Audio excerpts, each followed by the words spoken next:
On episode 247 of the Peak Performance Leadership Podcast, we speak to author and expert Faisal Hoque, and he is going to talk to us about the challenges that are facing us in 2023 and how we can overcome them. That's right, folks. It's all about overcoming 2023 today. Are you ready for this? All right, let's do it.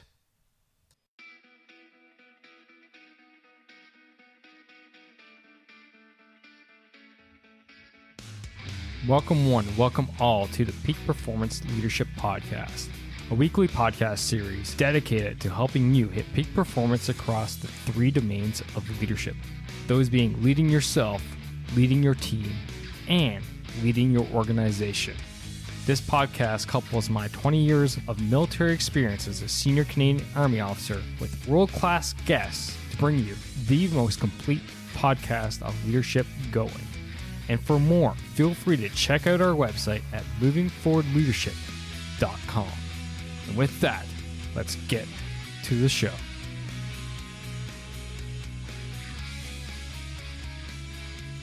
Yes, welcome one, welcome all. It is your Chief Leadership Officer, Scott McCarthy.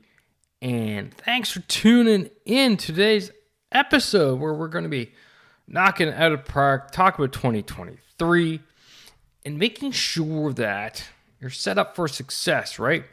That we take this year, basically by the horns and go after it. And my question to you is right now, are you one of those who set some goals for the year, who set some New Year's resolutions, who said, this is going to be the year, and this is, I'm going to make it. And here we are, the beginning of February, and it's basically, you have faltered and, you know what? Given up. Are you one of those? Are you one of those people? Because, well, one, guess what? You're not alone. But that being said, do you want to be one of those people? Or do you want to be the ones that execute day in, day out? And the number one reason, 67% of people who succeed in their goals throughout the year say this is their number one reason. Accountability. That's right, folks. Accountability. And guess what we have at the Leader Growth Mastermind? Week in, week out, we got accountability. And we're seeing it day in, a day out with the members there. So my question to you is, if you're not a member of the mastermind, why are you not? Especially if you got goals and plans and dreams and hopes, and you want to change some habits, you want to change some things going on. And that could be anything. It could be that you want to get in better shape. It could be you want to communicate better. It could be that you want to be more strategic. It doesn't matter. We're all here in the Leader Growth Mastermind, working on it together. And you know what? We are achieving great things. So if that interests you, and I hope it does, and I'm getting a little tongue-tied here because I'm so passionate, because I see the great things that the members are doing, and I want to see more members doing so many great things. And that's why I'm so passionate. So if you're interested, you want to learn more, go to leaddon'tboss.com/mastermind. And from there, you can learn all about it. Our weekly calls, the coaching platform you get access to, the content that you get access to. Yes, you can see it all. And from there, you can even sign up to be a member. And that's leaddon'tboss.com/mastermind. And I hope I see you there, because today we're going to talk about crushing 2023 from a leadership and a bit of a leading yourself, leading your team, and leading your organization. Probably a bit more on the leading organization bit, but still, nonetheless, it's important stuff. And today we have Faisal Hoque on the show, who's an accomplished entrepreneur, senior executive, author, thought leader, public speaker, advisor to companies like Northern Express, American Express, sorry, U.S. Department of Defense, Infosys, Home Depot, JP Chase Morgan. You get the picture. He knows what he's talking about. And in this episode, we talk about the trends he sees in 2023, how you can combat misinformation as a leader, because 2023, there's so much of it out there. It's insane. Like, I just can't fathom the idea. What the fourth industrial revolution is and how we can take advantage of it, how to use empathy as a leader in 2023, so much more. So if you want to check out the links in the show notes to today's episode, you can do so. It's episode 247, so that means you can just go to lead.boss.com/247, and everything which are discussed about in the episode today is in the show notes there, including his links to his LinkedIn account, personal website, and buying his book, Lift. So anyway, ladies and gentlemen, that's enough for me. Why don't you sit back, relax, and enjoy my conversation about lifting your leadership in 2023 with Faisal Hoque.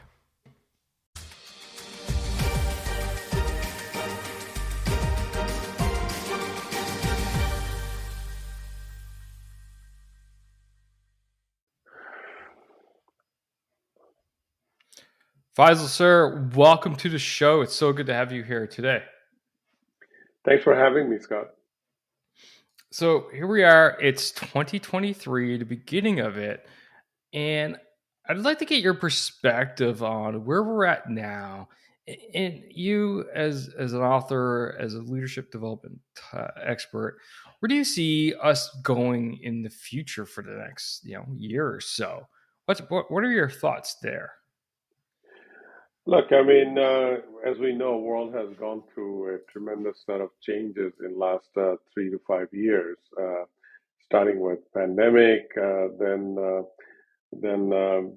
climate change, a lot of crazy social media misinformation types of things, and then we have a host of new technological revolution that has happened. As we get into 2023, we're also noticing, we started kind of mid last year, a tremendous market uncertainty in terms of where things are headed in terms of financial stability, recession, inflation, et cetera, et cetera. So we're for sure perhaps gain some normalcy, but these are uncertain times as it was probably last couple of years. So from that perspective, I don't think whole lot of changed.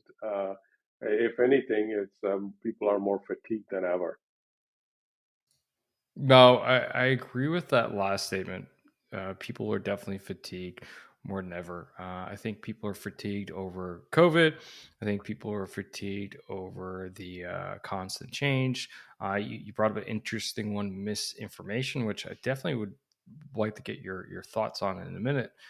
And climate change. I think people are definitely just fatigued, and especially in just the traditional work life. Now we saw Yeah. some of changes which have brought positive change, i.e., hybrid, more flexible work schedules and routines and stuff like this. But I don't feel like, or I don't believe that it's fully been caught on, brought on board with big massive companies. To the point where it's more of a status quo, vice it's still something that is new, upcoming, and kind of out of the norm, vice the norm. But this misinformation thing that you mentioned, this is an interesting one. So when we talk about misinformation, I always think about politics and that's the wars that are ongoing, the global competition per se. But from a leadership standpoint, uh, how does this impact our leaders, and how might they combat it out there for their teams, for their organizations, and for themselves? Look, I mean, there's a psychological impact, right? And what has social media has done is that it puts people in echo chambers based on their interest and their social radius, whatever you want to call it. And there's a psychological impact on everybody that lives, breathes those kind of information that they're being constantly fed on their echo chamber, right? So that misinformation is not just related to politics. It could be anything from current events, making bigger deal out of a local issue, could be some fact about some scientific, research output, could be things that are happening in a particular company.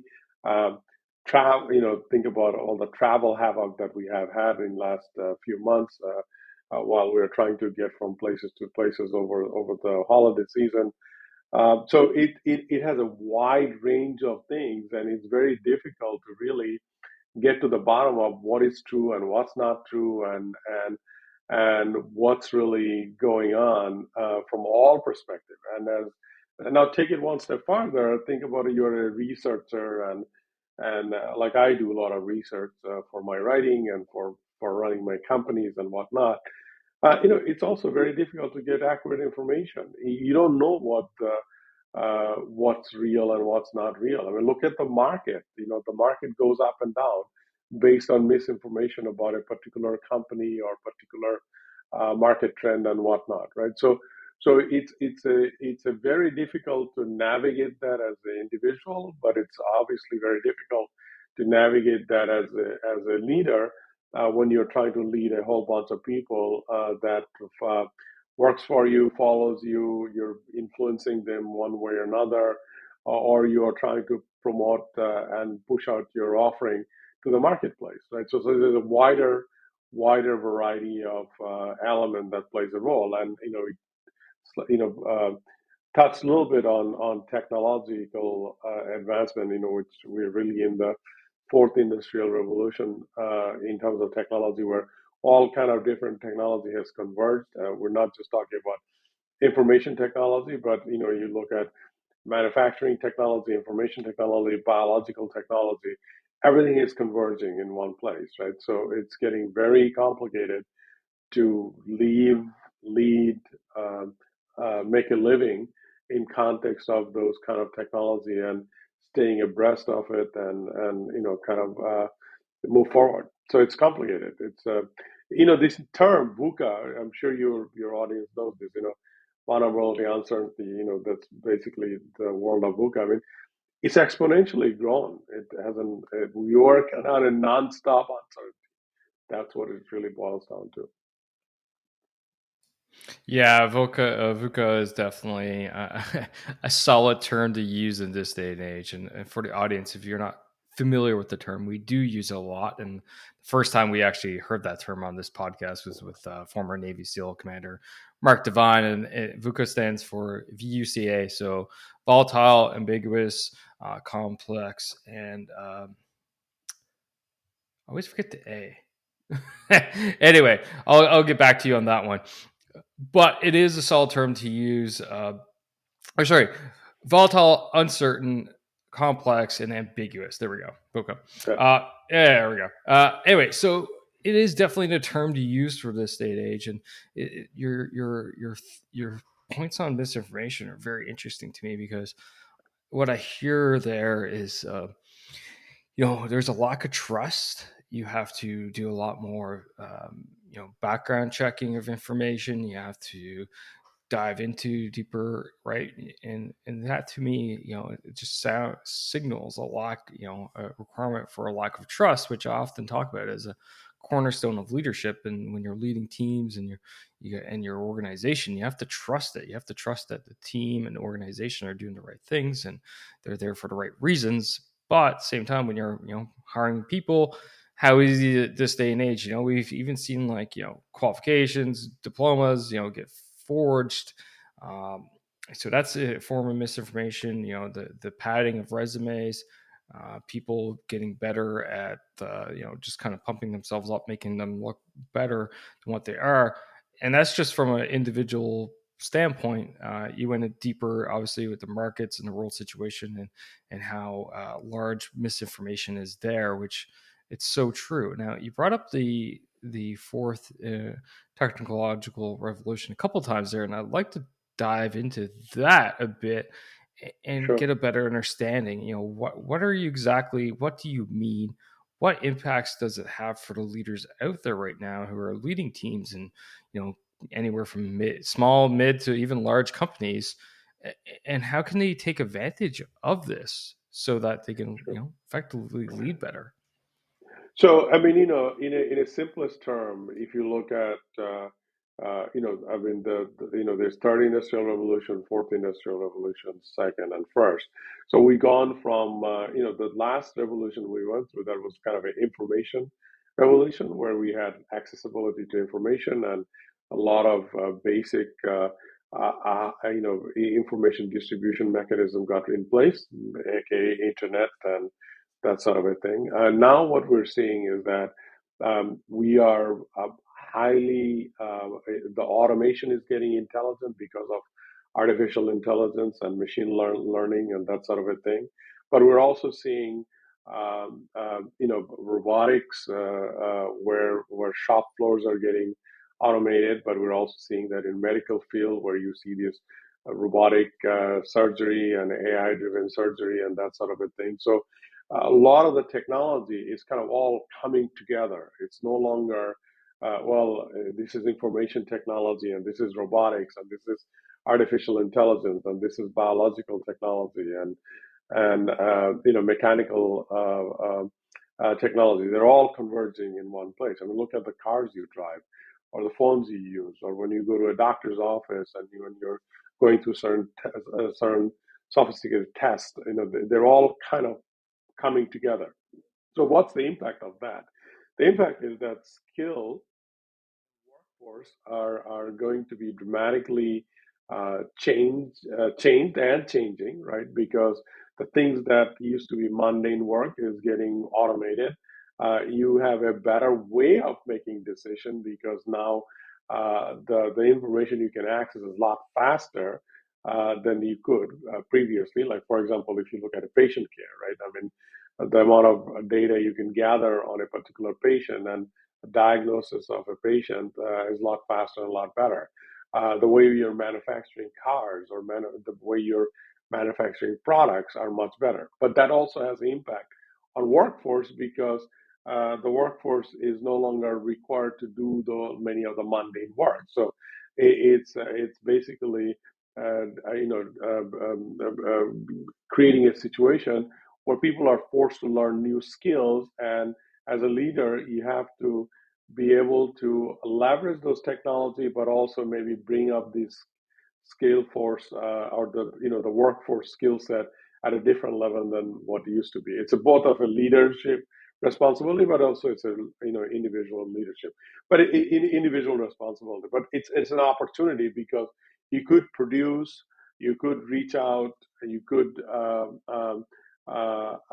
distribute your product and services in a much different way than you could ever used to, right? I mean, look at the supply chain model that had changed with blockchain and RFID. I mean, it's completely changed. Or look at a simple example at a restaurant.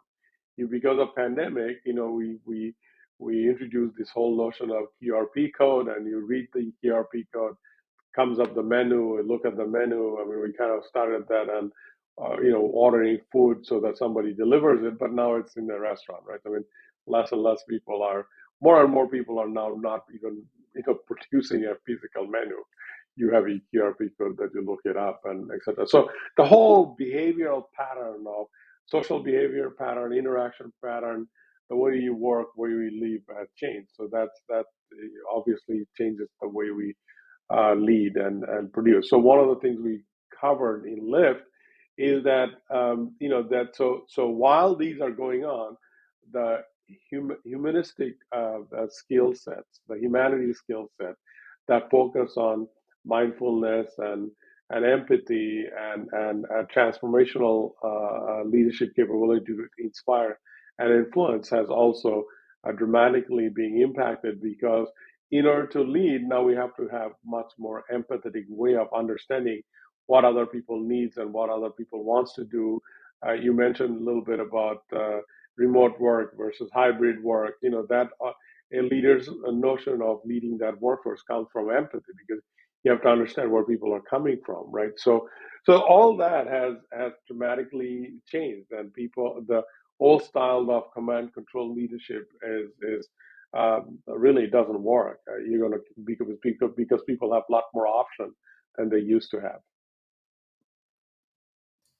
There was some solid things in there, and I really, I really enjoyed the restaurant example, and I'll tell you why. You brought me back to me going to Montreal with my brother to check out a hockey game last year, and we went to a restaurant.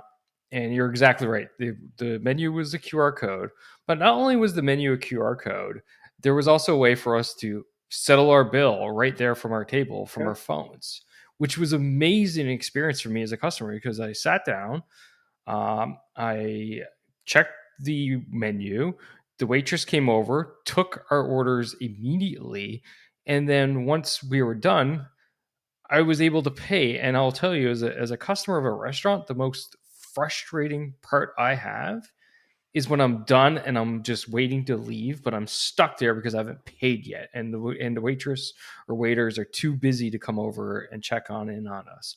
Whereas with this, I was able to just pay straight up. Now, as a leader, what does that mean? Like I'm talking about it from a customer standpoint, but from a leader, what does that mean?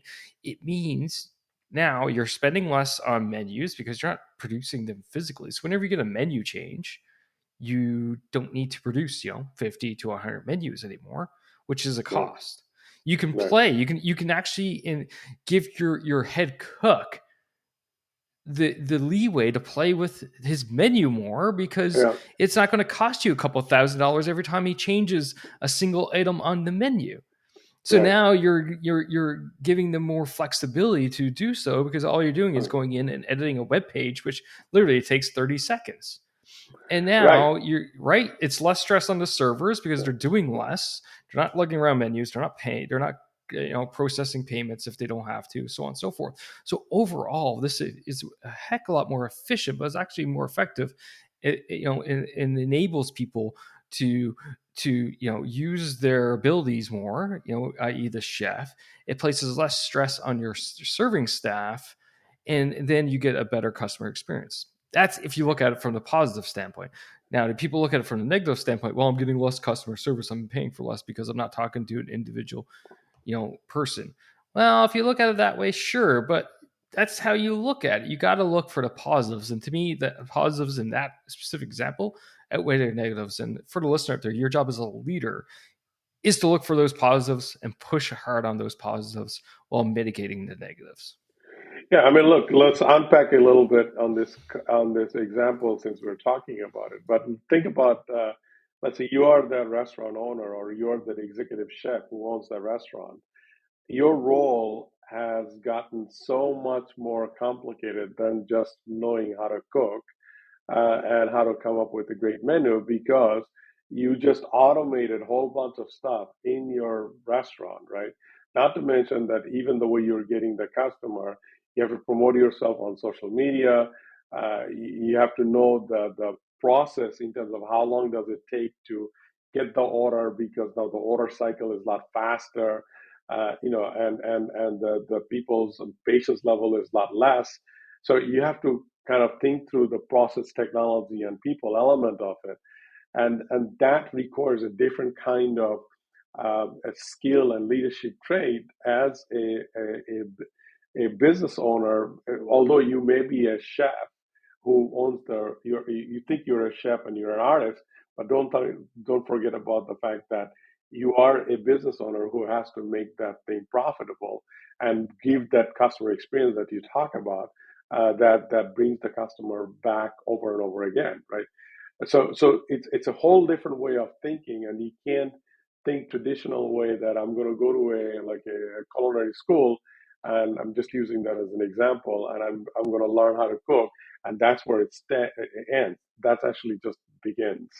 Rest is far more equally important, and maybe a different level of complexity, because that's not your natural traits. Your natural trait is an artist who likes to cook, like I like to cook, but and it's a different way of thinking, right? So every profession has to think that way. A doctor, a business owner, a entrepreneur, a technology product developer like I am, et cetera, et cetera. We all have to think very differently than we did even 2, 3 years ago, right? So that's the challenge, but that's also the opportunity. Opportunity is better service, more volume, more efficiency, less costly. But the challenge is you got to really think through the backbone of how all this comes together, and how do I get the acquire the right skill sets, keep them, and connect with my audience to make something successful. Yeah, no, those are definitely great points for sure. I definitely made it sound like it was simple, whereas you bring me back to earth and say, it's highly, it's obviously highly complex, and you're absolutely right for sure.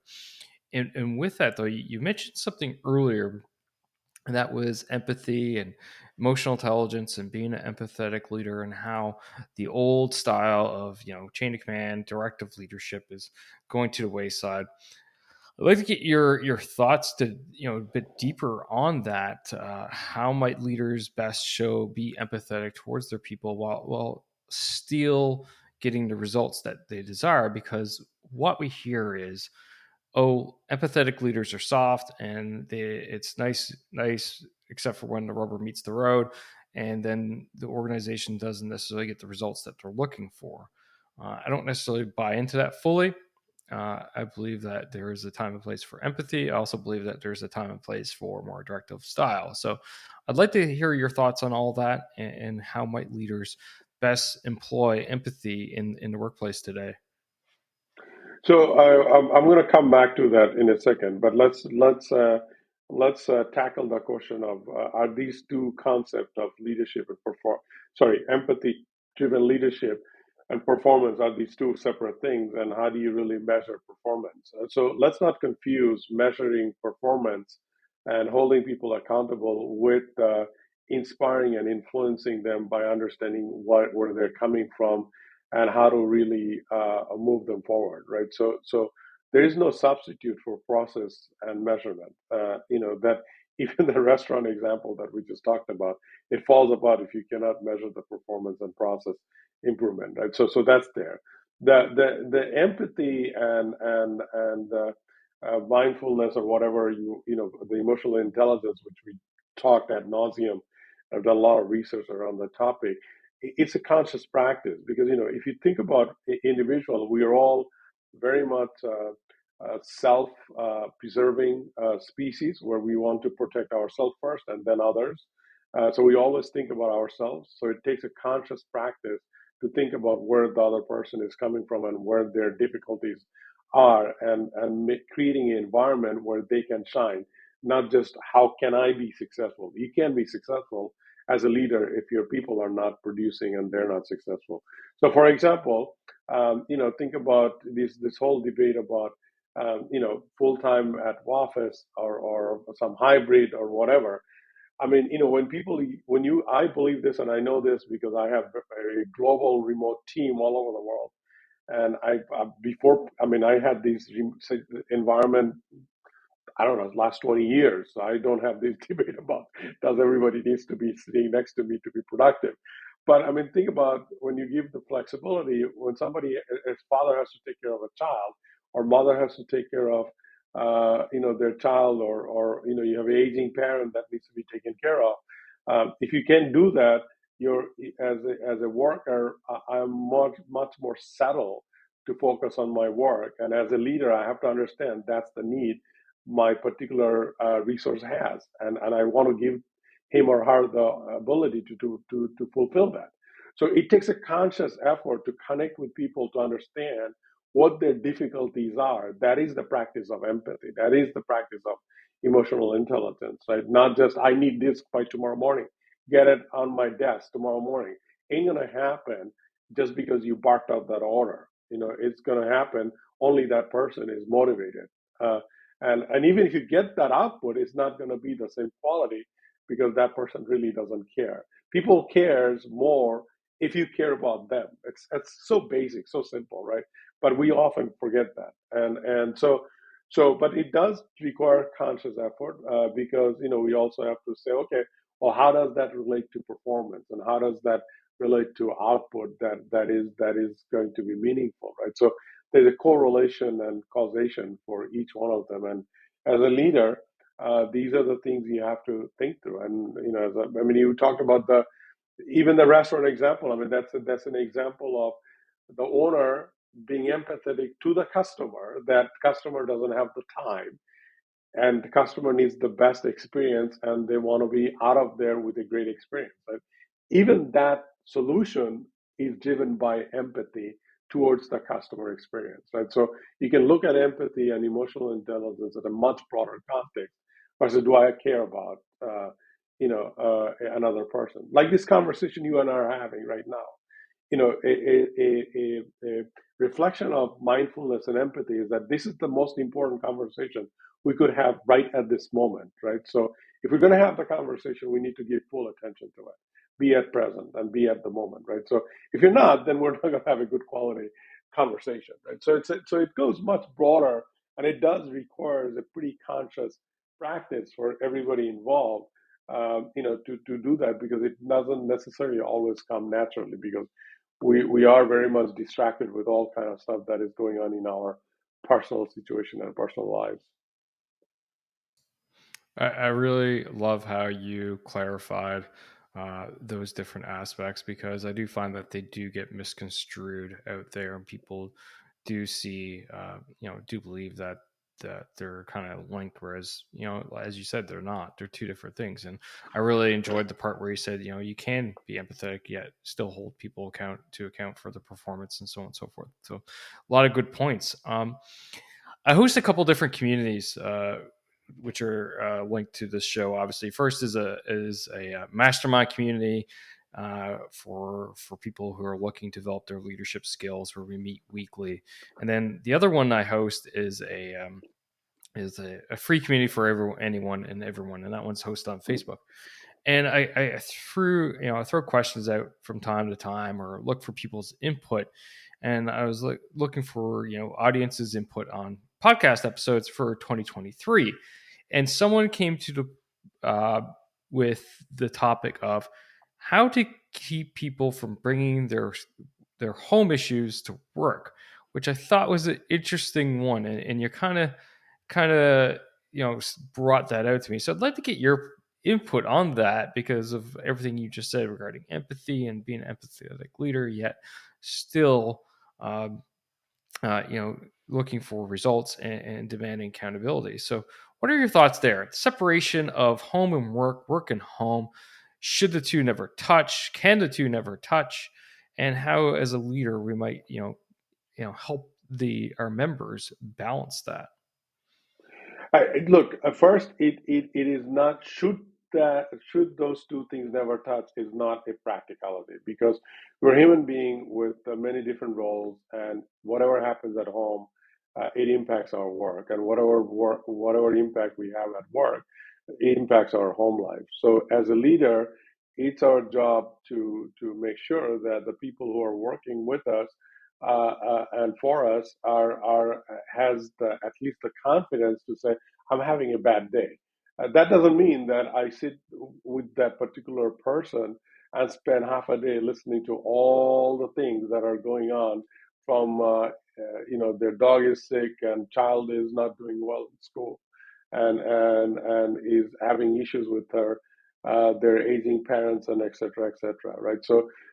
But it is the leader's job to make sure that if there is a serious crisis in a person's life, from a family point of view, that they are open to tell you that they are having a crisis, and it is your job as a leader to guide them in the right direction where they can help. It's not your job to help them because you're not an expert in helping them in all area of their lives, but it is your job to kind of guide them where they can get the help from, right? So, and it's and if somebody has like a nagging, we have all met people who are just sucks the energy out of the air and nonstop negative energy and can't stop talking about all the things that goes on a daily basis.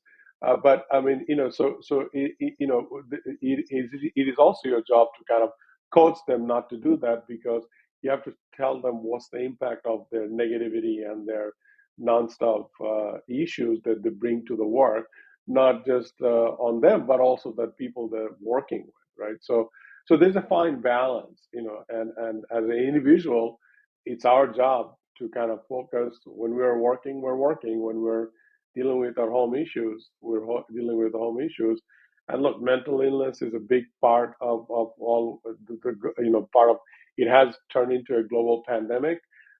So as a leader, it's very important that we kind of focus on the well-being of our people, because if they're not well, they're not going to do well at work. That's just how it goes. So there's a balance, just like empathy and performance tracking. It's not dichotomy; it's kind of interrelated. Same way, coaching professionally and guiding them where they can get the accurate help. It's interrelated. It's not a dichotomy. No, I definitely agree with all that. I always say, we're not two people. You can't split someone in half, right? Yeah. We're not two people.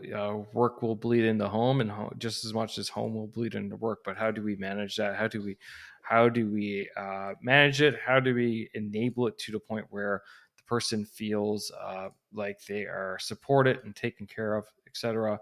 That's what our role is as leaders. But I also do like your point of setting boundaries and limits too, and allowing to inform the person, okay, what is acceptable and what's not necessarily acceptable. So, all great points. Faisal, sir, this has been a fantastic conversation, but all great things come to an end. Before we wrap up, I do got a couple of last questions for you. The first being a question I asked all the guests here at the Peak Performance Leadership Podcast, and that is, according to you, what makes a great leader? I don't think there's one singular answer, but I think this notion of the emotional intelligence is high on the top of the list. If you can't do that, then you can't really discover yourself as a leader, let alone connect with other people. So this notion of knowing thyself to self other comes from emotional intelligence. I like that for sure. You definitely have to look inwards first. Definitely agree with that. Yep. And then the final question of the show: how can people find you? How can they follow you? Shameless plug. It's all about you now. Look, I mean, you can find me all over the internet. You can find me on LinkedIn. I have a personal website called faisalhoque.com. My books are available anywhere and everywhere it's sold, audio version and ebook as well as hardcover. They're also available in the airports, so you can pretty much find me anywhere. Awesome. And for you, the listeners, always, it's easy. Just go to lead.boss.com/247 and the links are there in the show notes. Again, sir, thank you for taking time out of your busy schedule, coming in and talking to me, but most importantly, to the audience out there today. Thank you for having me. Enjoyed our conversation. And that's a wrap for this episode, ladies and gentlemen. Thank you for listening. Thank you for supporting the Peak Performance Leadership Podcast. But you know what you could do to truly support the podcast? And no, that's not leaving a rating and review. It's simply helping a friend. and that is helping a friend by sharing this episode with them if you think this would resonate with them and help them elevate their performance level, whether that's within themselves, their teams, or their organization. So do that, help me, help a friend, win-win all around, and hey, you look like a great friend at the same time. So just hit that little share button on your app, and then feel free to fire this episode to anyone that you feel would benefit from it.